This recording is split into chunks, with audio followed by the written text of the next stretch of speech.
à reconnaître les différents types de phrases. Nous allons nous organiser encore en 3 temps. Nous allons découvrir un nouveau texte et apprendre à le comprendre. Ensuite, en grammaire, on va s'entraîner et découvrir les types de phrases. Et enfin, en orthographe, je vous proposerai une dictée. Alors, n'oubliez ni votre cahier, ni votre crayon, et nous allons pouvoir commencer. Allons-y. Alors, aujourd'hui, vous pouvez constater que je vous propose 2 textes.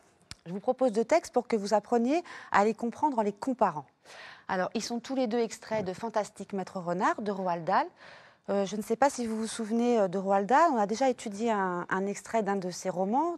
C'était Mathilda, l'histoire de cette petite fille extraordinaire et qui avait des parents à l'esprit un peu étriqué. Alors là, l'héroïne ne sera pas du tout Mathilda. On va apprendre à découvrir et à caractériser le personnage de cette histoire. Je vais vous laisser 1 minute pour le lire et après on l'expliquera ensemble.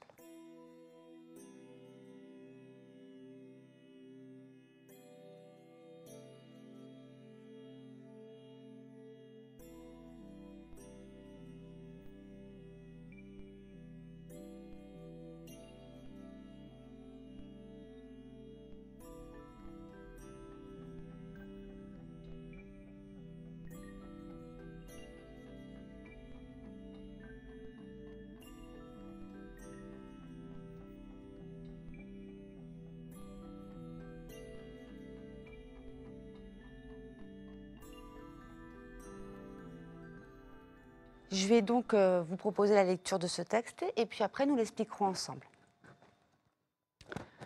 Chapitre 1, les 3 fermiers. Dans la vallée, il y avait 3 fermes. Les propriétaires de ces fermes avaient bien réussi. Ils étaient riches. Ils étaient aussi méchants.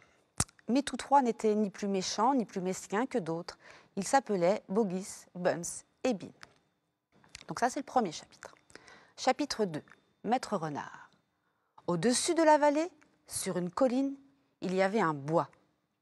Dans le bois, il y avait un gros arbre. Sous l'arbre, il y avait un trou. Dans le trou vivaient Maître Renard, Dame Renard et leurs 4 renardeaux. Tous les soirs, dès que la nuit tombait, Maître Renard disait à son épouse : « Alors, mon ami, que veux-tu pour dîner ? Un poulet dodu de chez Boggis ? Un canard ou une oie de chez Buns ? Ou une belle dinde de chez Bin ? » Donc nous allons apprendre à comprendre ces 2 textes en les comparant un petit peu. Et pour cela, on va commencer par observer les compléments circonstanciels de lieu, car vous allez voir à quel point ils sont importants pour bien comprendre le cadre de l'histoire. Alors, tout d'abord, le premier chapitre. Dans la vallée. Vous pouvez revoir ce terme-là exactement dans le 2e texte. Regardez. Au-dessus de la vallée. Donc il y a une reprise du cadre, mais en écho.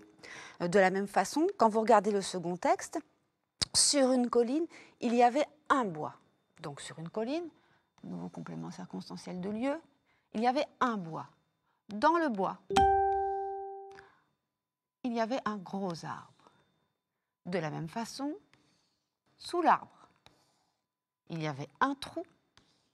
Et dans le trou, donc on voit bien ce phénomène d'insistance qui part du premier chapitre, dans la vallée, au second chapitre, mais à chaque fois la reprise des lieux en écho pour montrer qu'on insiste énormément sur le lieu où va se dérouler cette histoire.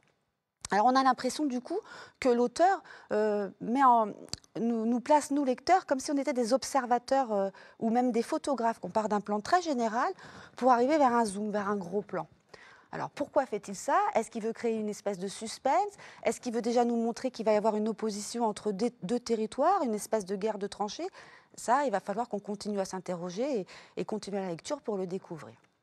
Alors maintenant, je vous propose de nous intéresser plus précisément aux personnages. Alors le chapitre 1er, le titre de ce chapitre, c'est les 3 fermiers.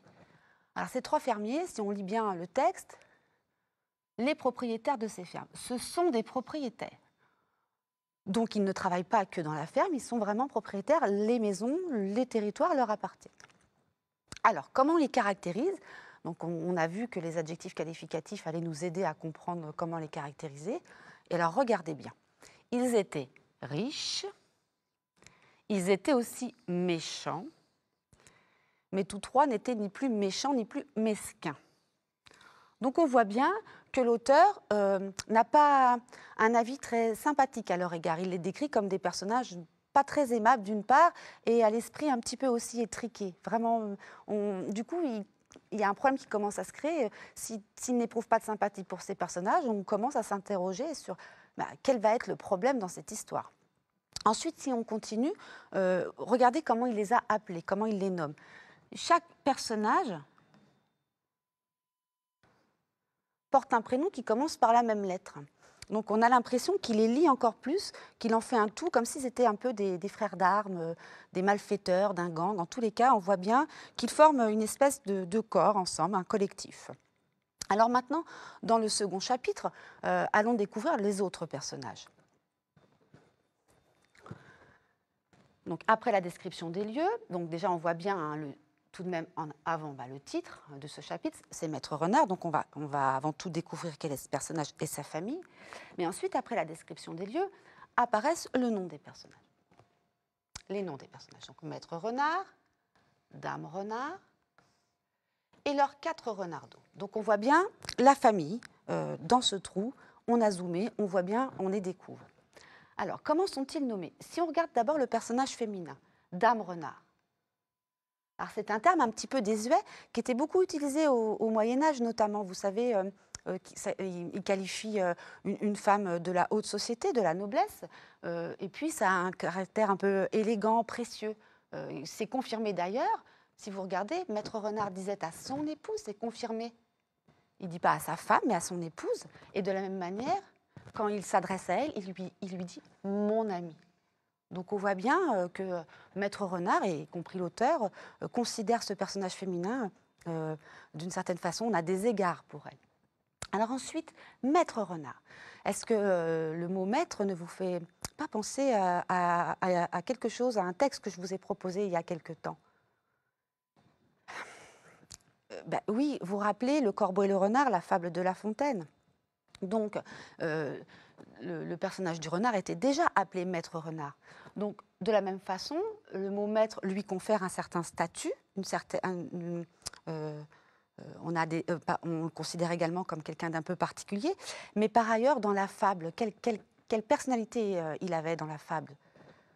Il était déjà considéré comme un personnage malin qui se moquait notamment de Maître Corbeau. Donc peut-être que vous avez déjà lu des livres dans lesquels il y avait des personnages de renards qui étaient déjà considérés comme des personnages très malins. En tous les cas, il faut que vous sachiez que dans notre littérature, le renard a toujours été considéré comme le personnage rusé, roué, capable d'user de stratagèmes. Donc c'est quand même une ruse un peu moqueuse, pas une ruse forcément très positive. Notamment dans un livre que l'on appelle Le roman de renard, qui est un livre qui a été écrit au Moyen-Âge. Il existe des adaptations pour enfants, à partir de votre âge justement, y compris en bande dessinée. Et en fait, en réalité, au départ, ce livre, c'était un recueil de poèmes. Et les poètes écrivaient les aventures de Goupil le renard, qui déjà se moquait, notamment d'Isengrin le loup.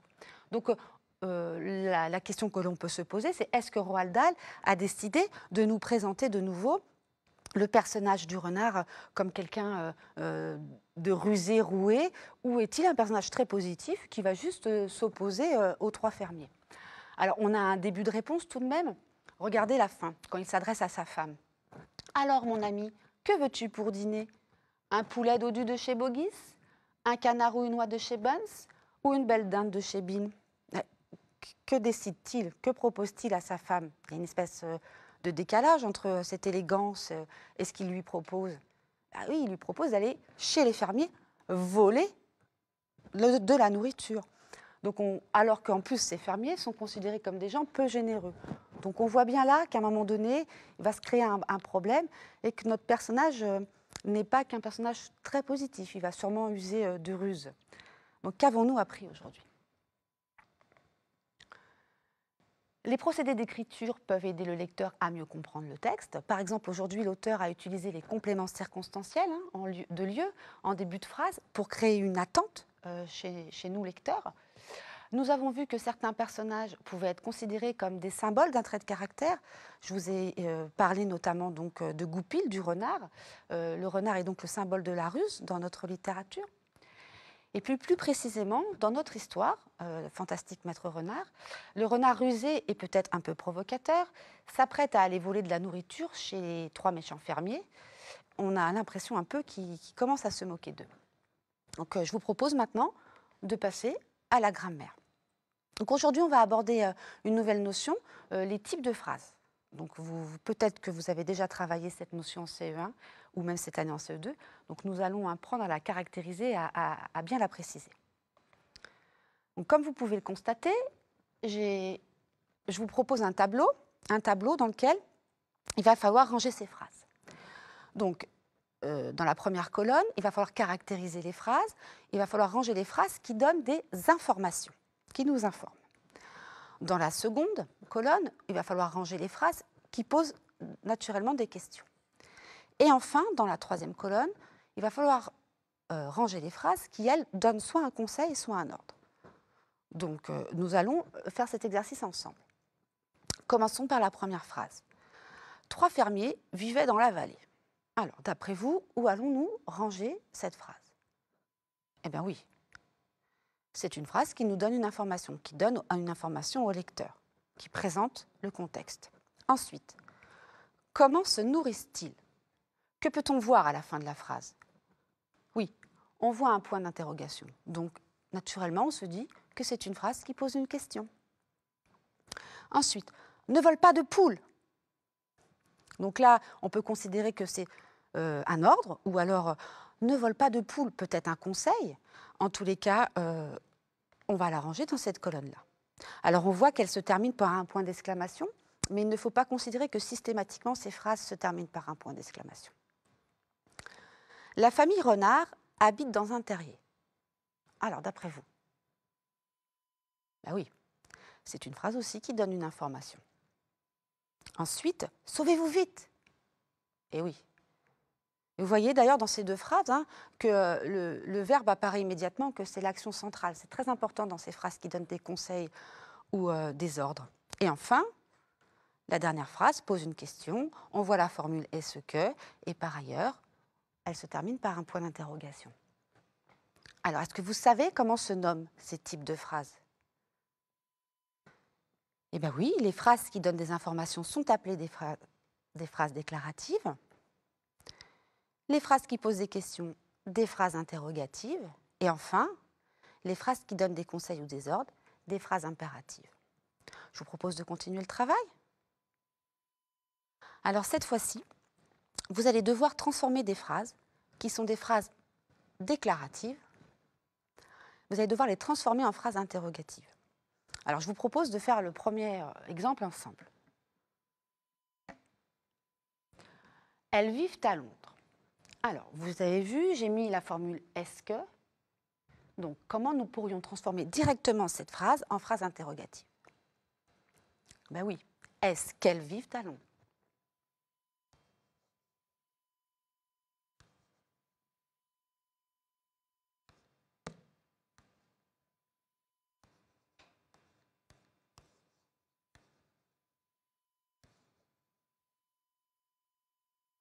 Alors, vous avez vu que je ne change aucune information. Je laisse la phrase telle qu'elle.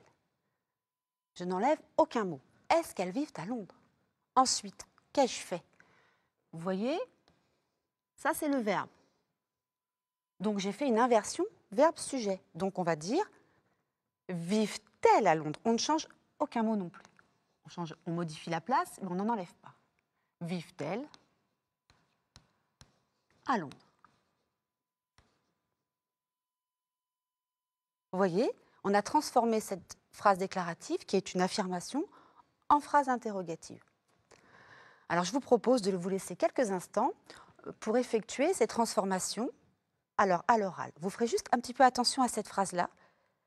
Je vous montre juste que le sujet n'est pas un pronom personnel. Donc un petit problème va se présenter à vous, mais on le résoudra ensemble ensuite. Je vous laisse quelques secondes pour faire ce travail.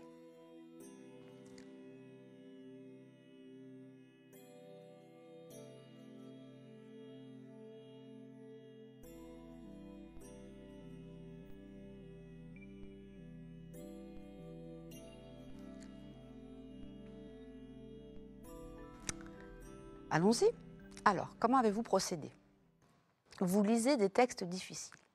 Si vous reprenez la formule « est-ce que », oui, est-ce que vous lisez des textes difficiles?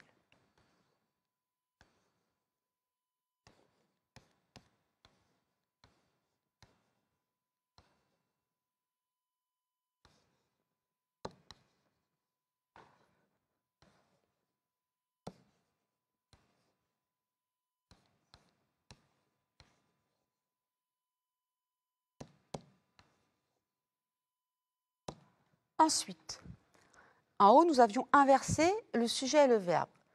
Le verbe étant « lisez ». Nous allons donc débuter notre phrase de cette façon-là. Lisez-vous, donc, lisez-vous des textes difficiles.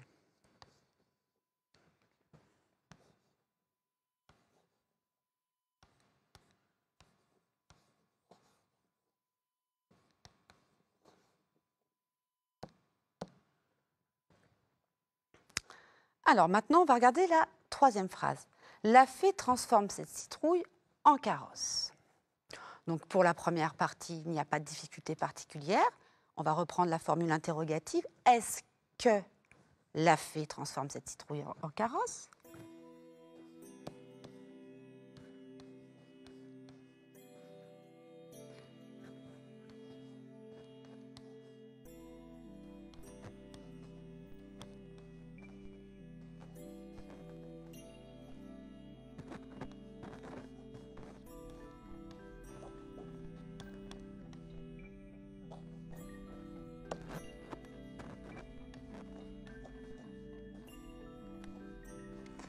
Mais pour la seconde phrase, que va-t-il se passer?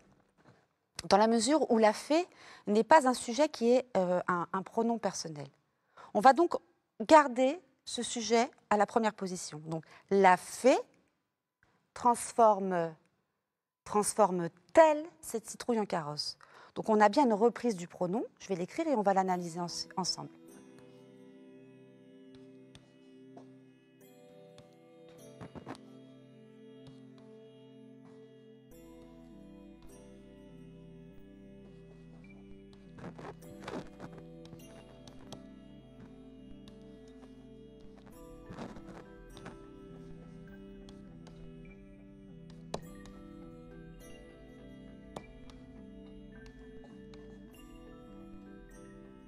Vous voyez bien qu'on a un registre de langue plus soutenu à chaque fois qu'on inverse les sujets et les verbes, mais que là, on a fait cette reprise pronominale pour nous permettre de continuer à poser cette question de façon un peu plus soutenue.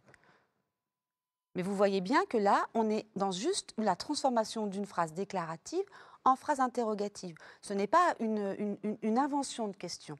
Donc, on va passer à l'exercice suivant et vous allez voir qu'il est un petit peu différent.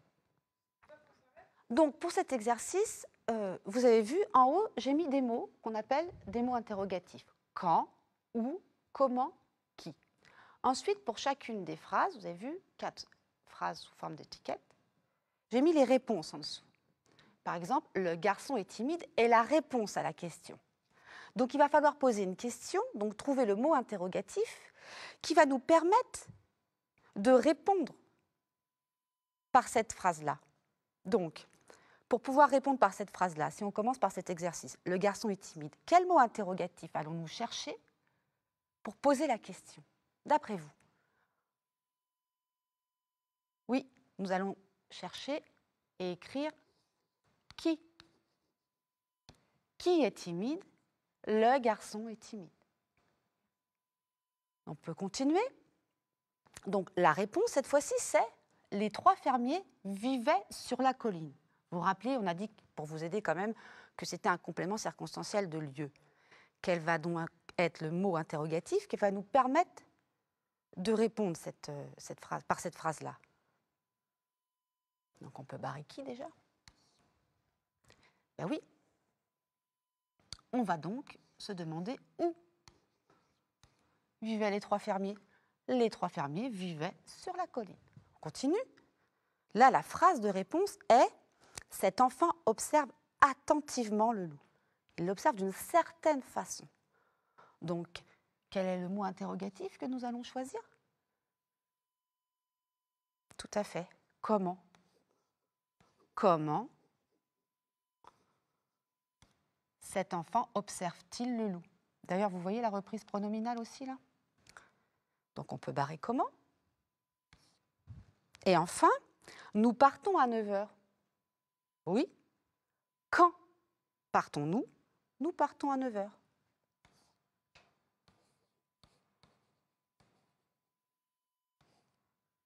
Voilà pour les exercices sur les phrases interrogatives.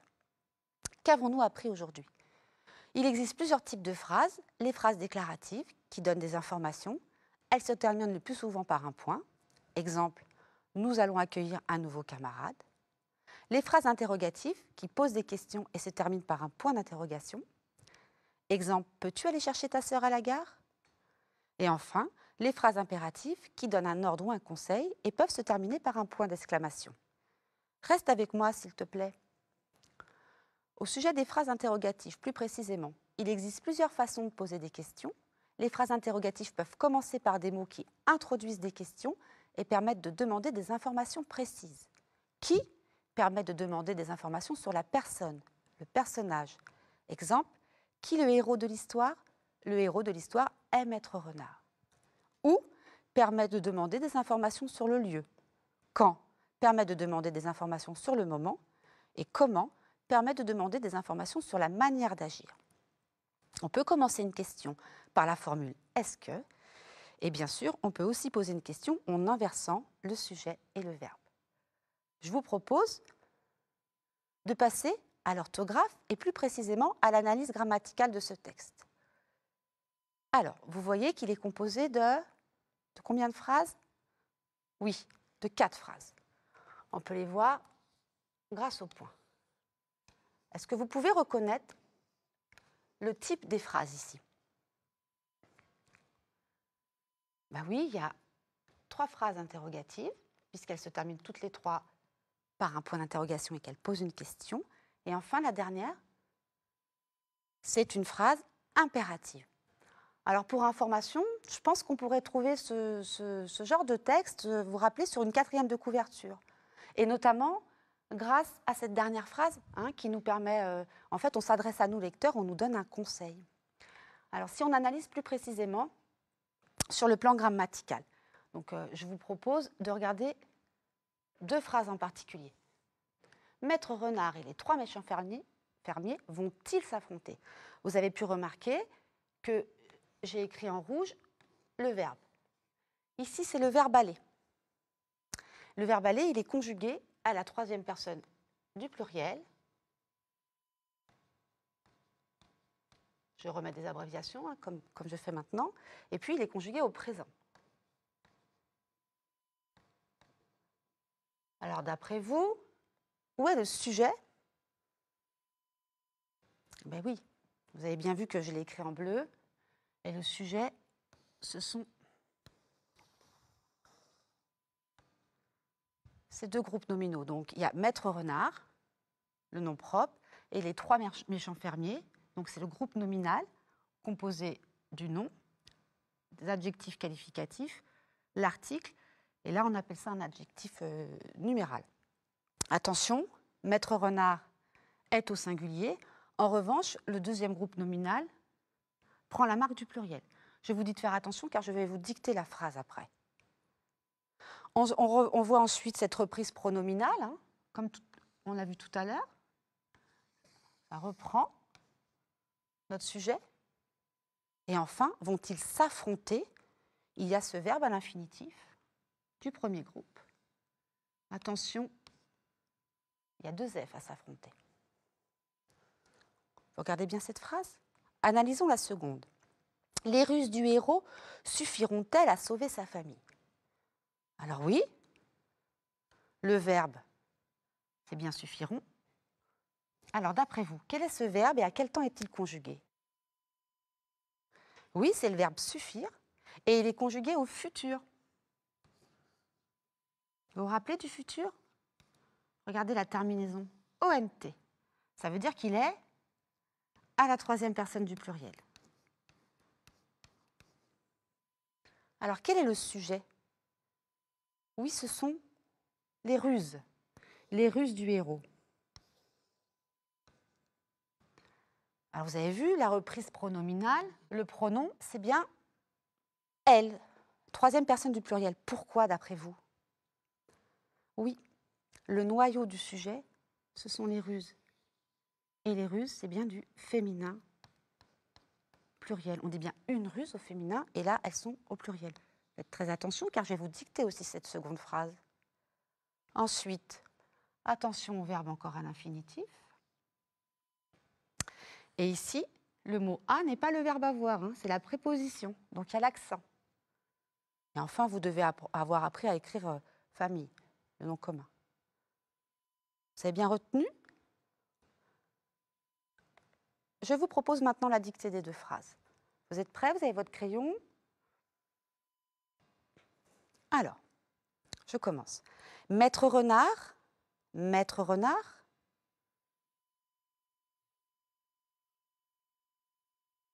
Et les trois méchants fermiers, maître renard et les trois méchants fermiers. Vous vous rappelez ce que je vous avais dit sur le groupe nominal, les trois méchants fermiers? Je vous avais dit que il était écrit au pluriel. Je reprends. Maître renard et les trois méchants fermiers vont-ils, le verbe, quel est-il? À quel temps est-il conjugué? Quelle est la personne? Vont-ils?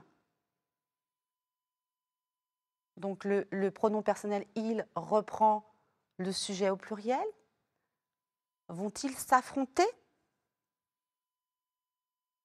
Je reprends juste.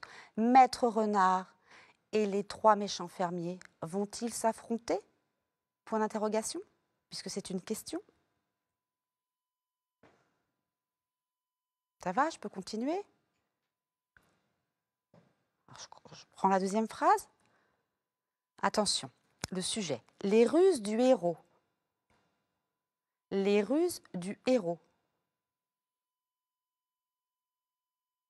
Plusieurs ruses. Attention à l'écriture du mot héros.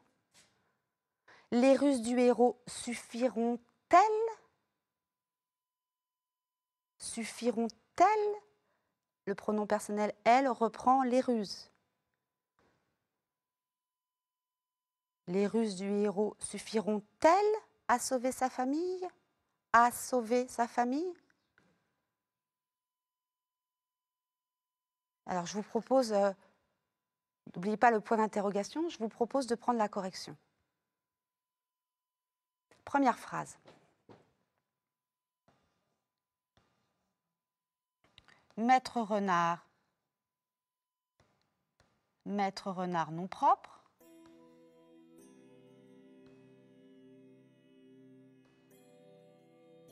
Et les trois méchants fermiers.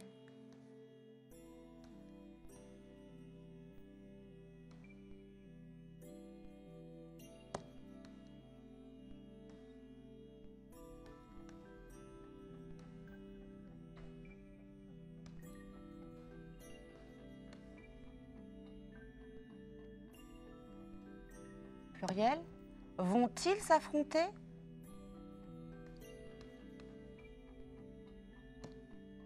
Vont-ils s'affronter?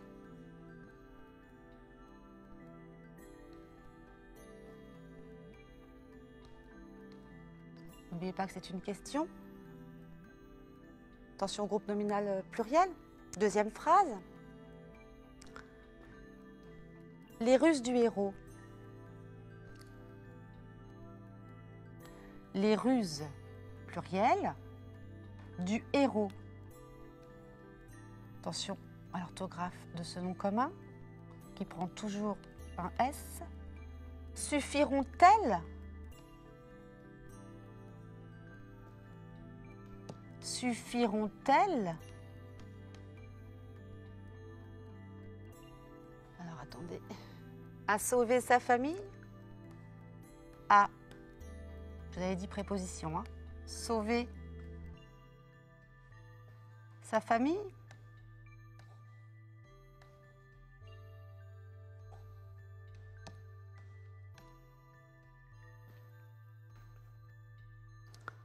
Je vous laisse regarder la correction.